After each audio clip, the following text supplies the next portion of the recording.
You are listening to Mind Over Me, the mental wellness podcast with me, Scott Carter.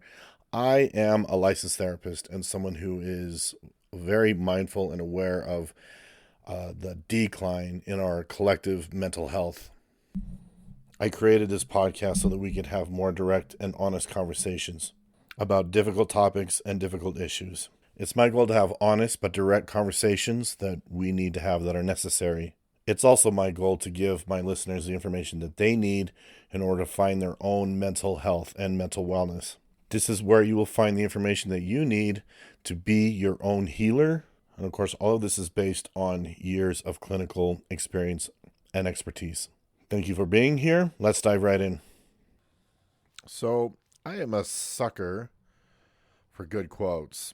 I'm an absolute sucker for good quotes. And I'm going to kick this episode off by reading a quote from the great Carl Jung, who is one of my favorites in terms of foundational psychology.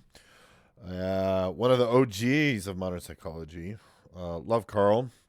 And I think I mentioned this in a different episode. I learned fairly recently, to my surprise, that Carl Jung comes with a little bit of a controversy. Let me read this. Let me read this quote first and mention why it's relevant to this episode. At least the topic of this episode, right? Which is, dealing with the fear of looking at yourself, facing yourself. Because this is where you're going to find true mental health. This is where you're going to find true healing and true wellness, mental wellness, is by facing yourself, by confronting your fears, by confronting your inner demons, by confronting your issues rather than running from them because they're uncomfortable, because they're hard to look at. Anyways, here's the quote from Carl, okay? This is very, very true. People will do anything, no matter how absurd, to avoid facing their own souls. And I would say, what I would add to that is that, yes, people do. They go to extreme and absurd lengths to avoid looking at themselves, but also very destructive lengths. People go to extremely destructive lengths to avoid looking at themselves. They have to do things that harm themselves, harm other people, hurt their lives, cause tons of chaos, and all kinds of things. If they would face themselves, if they would work through their issues, if they would kind of face their demons, they would find the answers. They would find a lot more peace if they took that route. So this episode is all about the need to look at yourself and face yourself and dealing with the fear, dealing with that discomfort of the necessity to face yourself. If you avoid looking at yourself, if you avoid facing yourself, right, you're just not gonna have a good time. So in this episode, I'm going to give you just hopefully a change in perspective about the need to do this, how to do it so that it's not so hard. Maybe try to put things into perspective a little bit. Because what I find is that people subconsciously, not consciously, not deliberately, not willfully, but they just avoid pain. They avoid their emotional discomfort. They avoid the emotional difficulties to the point that the lengths that they often go through are going to cause them way, way, way more trouble than if they would actually stop and self-examine. But I'm also going to discuss in this episode how you can't actually, truly, it's damn near impossible to find true healing, true mental wellness unless you take this on, unless you actually go through with it. And hopefully by the end of this episode, I will talk you into it if you haven't done so already. And if you're anything like me, right, you kind of stand back and you sort of just watch I don't know, maybe our society is almost like the slow sinking Titanic, and it's like, and we're going down. We are just going down. So here I am trying to do my part to help direct people, just point them in the right direction, so that, I don't know, I'm just trying to do my part here so that we can adopt the right attitudes and do the right things and do the correct things that are actually going to lead us to some better days. The more people that seek their own wellness, I just think the better we're going to do collectively. So welcome if you're new here. Thanks for being here. Thanks for listening. I know I mentioned earlier how I kind of learned recently that Carl Jung comes with a bit of a controversy. But to be perfectly honest, after all these years of being a clinician, being a therapist, I've learned that virtually every single psychologist or therapist that I think is brilliant, has incredible insights, or is just helpful, comes with controversy. It's like every time I find myself like, wow, I really agree with that person. I think that was really insightful. Wow, good for them. Turns out the therapy world hates them. I can give several examples. The biggest one is Gabor Mate. You don't know who Gabor is? I think he's a medical doctor. I think he's a psychiatrist, but I think he's brilliant. I don't normally like psychiatrists either, but he's brilliant. I love his insights. He's written multiple books. And of course, the therapy world hates him. Thinks he's a terrible person. I don't know why. I really, truly don't understand why. Some overblown, whatever. I think he's just harmed a couple of egos in the therapy world, and they're just as screwed up as anybody. Therapists are. Just food for thought. Another example would be Bessel van der Kolk. He's the author of The Body Keeps a Score. He's kind of, he's one of the leaders in the trauma world. He has some interesting theories. I tend to think that the guy is pretty smart, pretty insightful, but of course, people think he's full of crap. Another example would be Dick Schwartz, the founder of Internal Family Systems Therapy, or IFS. I love IFS. I think IFS is incredible. I think it's amazing. I've done IFS for myself. I should probably do a whole episode on IFS because I think it's such good stuff. If you have been listening all along, you know about my belief about where mental illness comes from, and that is the shattered mind theory, the shattered psyche theory. Gabor Mate buys into that as well. He subscribes to that. So does Dick Schwartz. Not sure about van der Kolk. I haven't studied him extensively enough. But IFS, Internal Family Systems, is of course under fire in the therapy world. Well, to me it works if it's done properly and correctly, which is not hard to do. It's a very simple technique. When done correctly, when done well, it can be extremely impactful for people, especially if they've had a lot of trauma. And of course, the therapy world calls him a quack. They hate him. They say that his methods are unscientific. When it comes to therapists and mental health professionals, I swear, I feel like a crazy person because I'm focused on outcomes. Are people getting better? To me, that should be the number one question, the main question, and maybe the only question. Are people getting better from this? Yes or no? And therapists these days have all sorts of reasons why you shouldn't do this or that and the other, and none of it has to do with whether or not it actually works. IFS is very woo-woo. It's kind of out there. I agree. It's a bit out there. I even find it to be a bit spooky. Again, maybe that's probably something that I could dive into on a different episode. But IFS has really helped me personally. I'm always doing my own work. It's funny because I was talking to a friend of mine. She's also a therapist. I don't see her very often. We get along famously, which is weird because I don't like most therapists. I don't get along with them. I just don't. They're not my tribe. But this is one of the good ones. She's good human. We get along famously. And she said out loud in this group setting, we're just in a social group, she said, never go to a therapist unless they've done their own work for at least a decade or so. I support that notion 1,000,000%. But therapists generally don't talk about that. They don't express that. They don't really share that very openly, usually. So again, it seems like every single psychologist or therapist that I think is great ends up coming with a fair bit of controversy. The therapy world hates them. And I guess that includes Carl Jung, even though I personally think Carl Jung, Jung, if you're not familiar with Carl's work, Carl to me was brilliant. I think he was a genius. Some of the criticism that he's had is that, he did not make the best decisions. He did some not good things to people. Okay, isn't that sort of true for everybody? Don't we all wrong other people in our lives? Don't we all grow, change, apologize, and do our best to make amends? I mean, come on. I get so tired sometimes at how unforgiving this culture, society has gotten. And, just for funsies, I once upon a time, I bought this, I guess that's an oracle deck. I'm a pretty spiritual person. I kind of have, dived. Is that the word? Dove. I jumped into I've jumped into various schools of thoughts, tried different things, explored certain things. But anyways, I bought this Oracle deck once upon a time. It's archetypes. If you don't know what an archetype is, this is also a Carl Jung thing. An archetype basically serves as like, what is an archetype? I should look up the definition of an archetype before I dive into this. So essentially, an archetype is something that represents like a pattern of sorts or like a type. So archetypes are usually the things that are patterns. They're usually pretty universal. They're also timeless. So basically, like an archetype will serve across cultures and times to represent a certain type of thing or pattern. Okay. So, anyways, do your own research too. Look stuff up. There's this thing called the internet. Use it.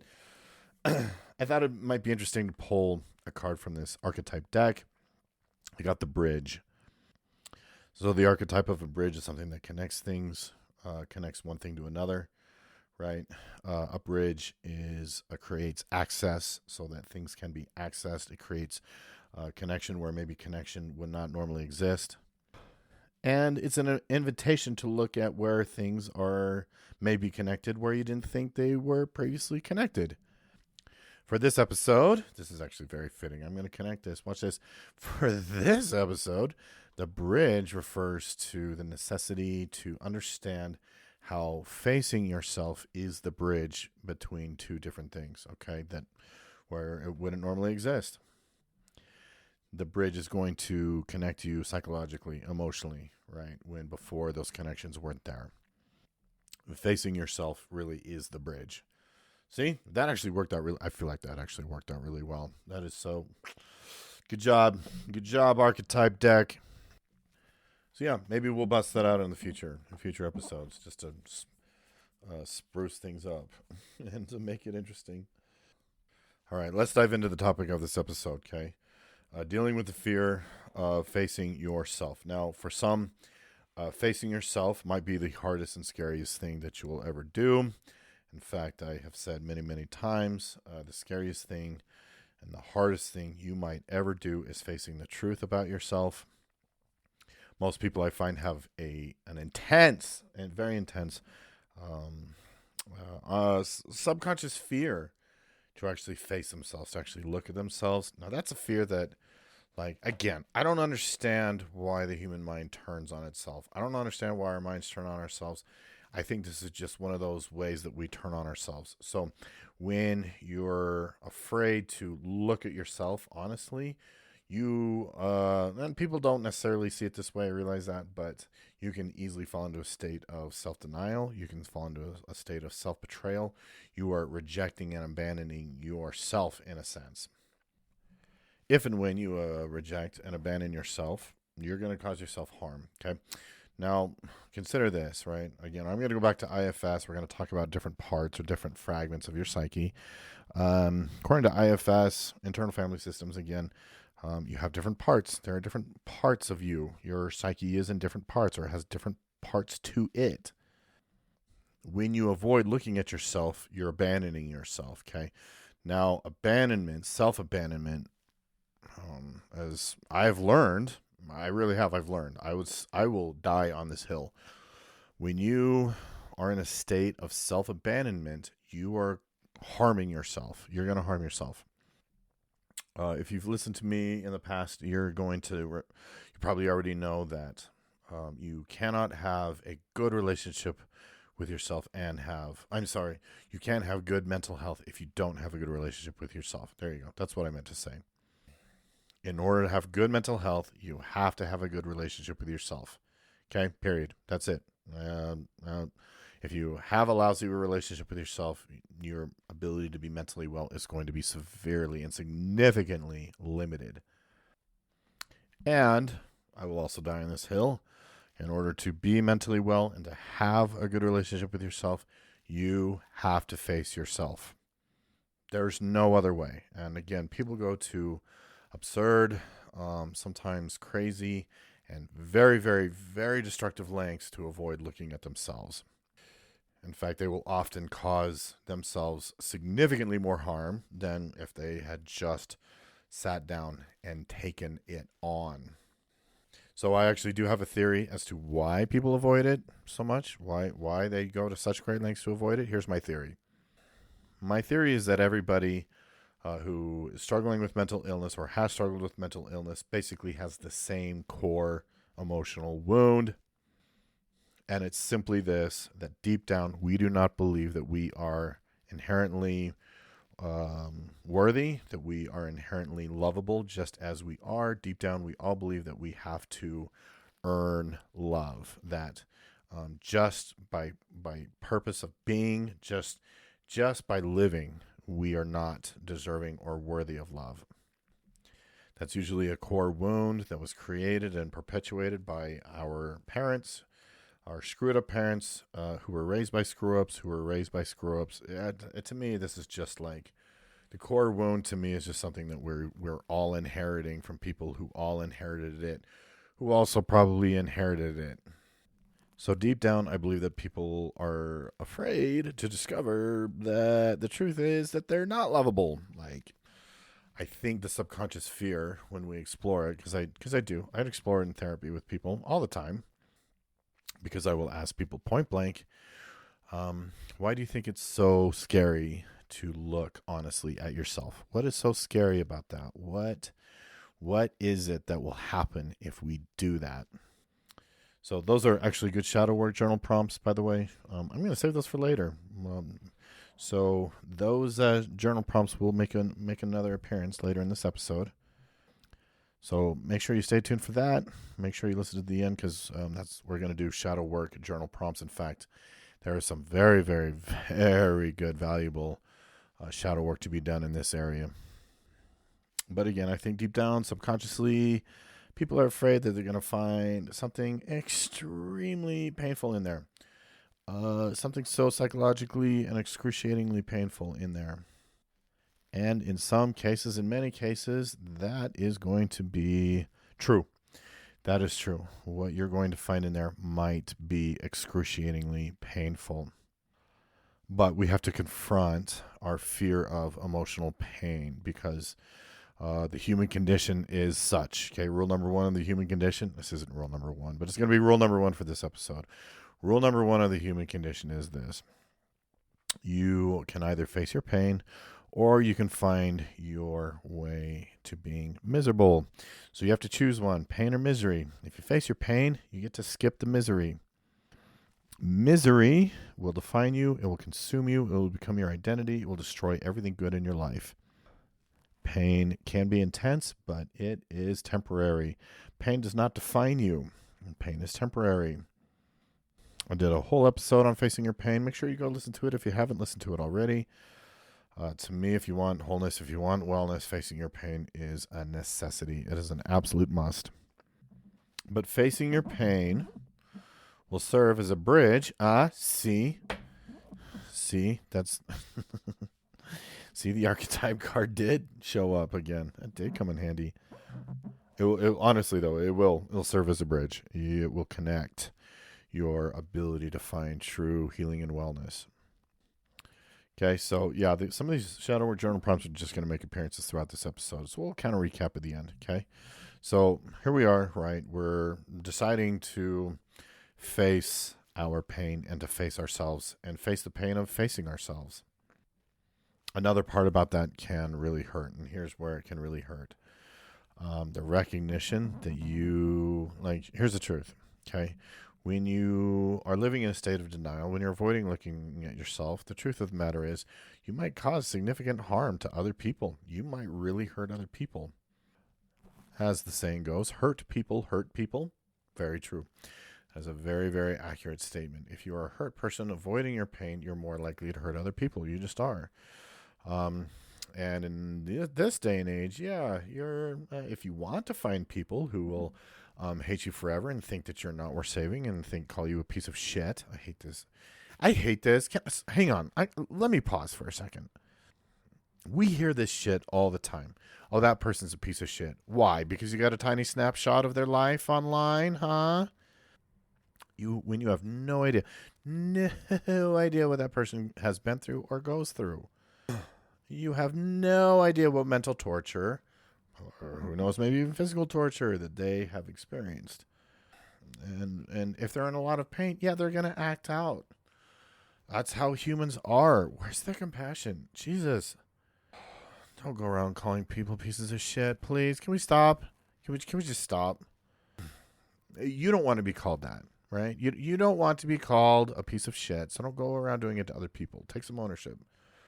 God, and we wonder why we're just falling apart collectively. It's like, okay, I saw a tiny snapshot of your life, and now I think you're completely and utterly 100% worthless and horrible. No, yeah. Anyways, sorry. Like, that's a horrible thing to do.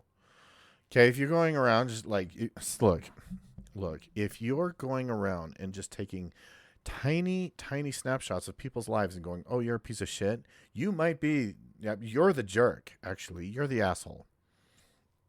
Clean your own mess up. That's what this episode is all about. That's what my content is all about, cleaning up your own mess. Anyways, if you have done things to hurt other people because you're hurting, the moment of recognition of, holy shit, I have really hurt some people. Oh, we're in the swearing mode now. We're in the swearing mode. I'm okay with it. Right? The moment of recognition that maybe, just maybe, you have caused some hurt or pain to people is hard. That shit hurts a lot. It can hurt a lot. And yet it absolutely must be done. You still need to do it. Facing yourself is also going to help you grow up and mature and be a bigger and better human being. I did a whole other episode on how there's just not enough adults anymore, that most people these days are operating from a child mindset. And frankly, most of us have a lot of growing up to do. As a side note too, here's what I noticed about the people who have growing up to do versus the people that don't. Okay, if you go, hey, we all have a lot of our own growing up to do. Response number one is, nuh-uh, this is you. Okay, you just proved my point, okay? Those are the childish ones, okay? The grown-up ones are like, yes, you're right. You're absolutely right. I need to work on that. If your immediate response is into reactive defensiveness and attack mode because somebody said something that made you uncomfortable, that's a sign. That's just an indicator that you should probably look closer at yourself. None of this is intended to be an attack on you. This is just how you find. This is the path. Okay, you want to be on the path. You want to be mentally healthy. You have to get on the path, and you have to stay on the path. And the path always requires deep introspection. So anyways, facing yourself can be absolutely painful. The moment of recognition about ourselves can be extremely painful. These days, we're all too busy just trying to feel good all the time. Every uncomfortable feeling is labeled as bad, when in fact, comfort is a thing that's probably killing you. Comfort is very bad for you.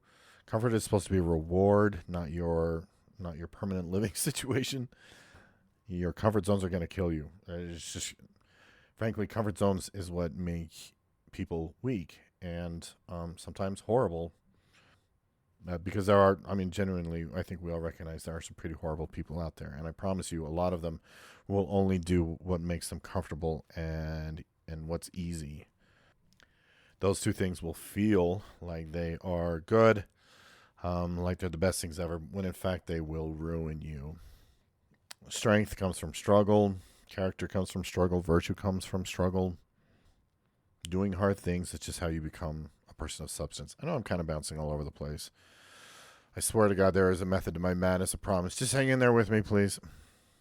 Let's get back on track, okay? Your moment of discomfort comes when you actually look at yourself and face the truth about yourself. The moment of discomfort comes. You have a choice at that point to choose to follow the path of self-hatred, to beat yourself up, to be your own worst enemy, to hate yourself, or you can follow the path of healing, which is paved with acceptance and letting go, and self-compassion and self-respect, learning, growing, changing. Sometimes it means apologizing. Sometimes it means making amends. You can heal a relationship I have a cat playing in the background. Just pushing this plastic thing around the bathroom floor. No, I don't record podcasts in my bathroom. The bathroom door is right next to this room. Okay. I can't shut the door because it's got a pull-up bar in it. Anyways, sorry. A million tangents tonight. Thanks for staying with me. You're going to need to apologize and make amends where you need to apologize and make amends. If you take total ownership of your life and your choices and the things that you said or things that you did, relationships will heal. Taking total ownership, full accountability for the mistakes that you've made and the harm that you've caused will heal a lot of relationships. It's also important to recognize that in order to make amends for the past, we just need to become a better person. Right? If you recognize that, my past has been rough, has been challenging, maybe harmful or damaging to some people. I don't like the word damaging, but whatever. Then the next step, honestly, is to recognize one of your next steps is to recognize that, well, if I continue to live the life that I have been as the same person, I'm just going to continue to cause harm. The best thing for me to do is to become a better person and to move on from that. So in order to face yourself appropriately, learning to face yourself, we have to confront the fear of doing so, okay? Again, that's going to be a lot of what our shadow work journal prompts are about because, again, you're going to have all this subconscious internal fear around it. So I think that will probably be a good time to really get into these shadow work journal prompts. Let's see if we can get a lot of them going for this episode. So if you're new here, I like to do shadow work journal prompts at the end of every episode as it pertains to the specific topic of the episode. Shadow work refers to being able to just do a lot of subconscious work and get to the core of our problems so that we can break patterns and basically rewire ourselves. I recommend keeping a shadow work journal, setting aside a journal or a notebook just for shadow work and doing the prompts at the end of each episode. You can get a ton of benefit out of it. And of course, as usual, I need to provide a little bit of a disclaimer. I'm a therapist. I'm not your therapist. And so use your own discretion when doing shadow work. If you have a lot of trauma, it can open some stuff up. You may want to work with your own therapist in this process. Okay, let's get to it. Okay, number 1. How do I feel about taking an honest look at myself? If it makes you uncomfortable, that's okay. That's all right. Just write it down. It makes me really uncomfortable. Okay, if it makes you uncomfortable, what about it makes you uncomfortable? Okay, write it down. Explore it. Put it in writing. Why I'm afraid. Answer this question. Why I'm afraid to take a close, honest look at myself. So I think that's 2. Number 3, what painful truths about myself am I afraid to face, confront, or deal with? That one might really open some stuff up for you. What is your belief? Okay, number 4, what is your belief about sitting with and dealing with uncomfortable emotions? Actually, I just thought of a point I wanted to make in this episode, so stay tuned. I'm going to make one more point about all of this before we end, because I believe this is extremely helpful for this process. Number 5, what parts about myself need to change? So maybe you have some traits, right, that you aren't thrilled about. And write them down. Write down what it is. What do I dislike about myself? What do I want to change? Even as I'm talking about it, I'm thinking about doing that for myself tonight. Sitting down with that one. Number 6. Okay, this one may take some thought. In what ways do I abandon myself or turn away from myself? And those are the main ones that I can think of right now. But that should keep you busy for a bit. Let me make this last point about sitting with your pain. Okay, facing pain and sitting with your pain. I don't remember if I covered this in my episode about facing your pain. Maybe I did. Bears repeating. Okay. Here's the thing about facing your pain and facing yourself. Yes, it can be painful. Yes, it can be difficult. But again, it's brief. It can be intense, but it usually goes away. Here's the best way to go about it. Take some time, sit down, find a quiet place, put your phone away. You can put on some soft music. Um, I personally really, really like soft lamp light. Like virtually every room in my home here has lamps. I rarely turn on the overhead lights. They're too bright, they're too harsh, and so I have lamps in every room. The soft lighting to me is just very, very soothing. Just something to think about, okay? Anyways, so sit down, and if you're going to face yourself, okay, stop trying to resist it. Stop trying to run away from it. Be comfortable with being uncomfortable. Let the entire experience unfold completely. Don't resist it. Just let it happen. Now, once you do so, this can be your journal, another journal prompt as well.